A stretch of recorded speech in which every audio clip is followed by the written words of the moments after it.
So how are these fish, I know each fish will be slightly different, but how are they actually making these noises then? Yeah, good question. And we probably don't know all the answers to that. Every time we dip our hydrophone, we hear new fish sounds that we've no idea which species is making it. There's generally a few different ways that fish can make sounds. One of them is just simply through grinding the pharyngeal teeth, the teeth in the back of the jaws. So that creates like a scraping sound. There is the jaw snapping shut, so a popping sound. I saw a video last week of some salmon actually, which are thought to be not very vocal, but a male salmon using a snapping sound from its jaw. I think I saw that as well, yeah. Yeah, that's right.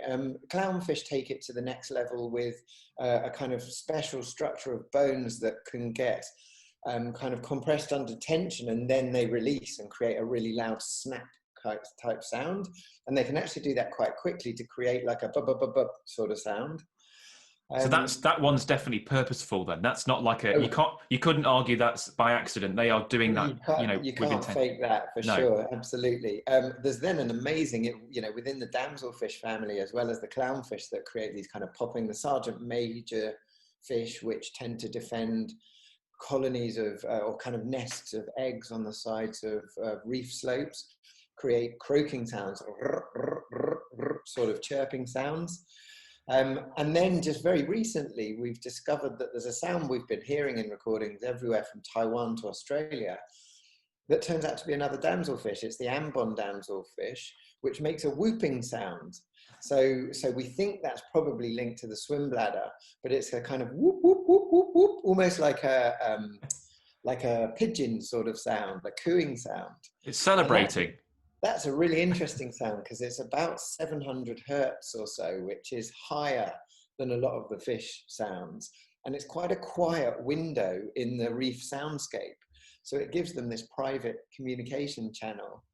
And then I guess the famous sounds that were first documented were things like cod and haddock that have, I don't know if ever you buy a cod or a haddock from the fishmongers and it's not been gutted, if you remove the guts, you'll find the swim bladder, and the swim bladder lies underneath the spine, and is this really thickly kind of muscle coated balloon that the haddock or cod uses to control its buoyancy, and the muscles are in rings, so they can basically cause that swim bladder to resonate, and it becomes a really loud vocal instrument that the cod and haddock use, particularly the male cod.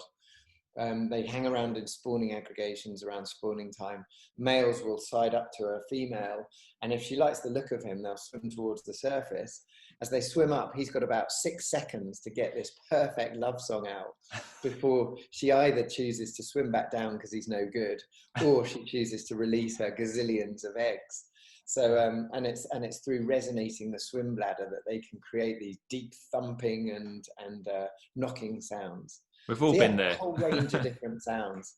I mentioned that when we put a hydrophone in the water, there's some sounds we don't know what we're hearing.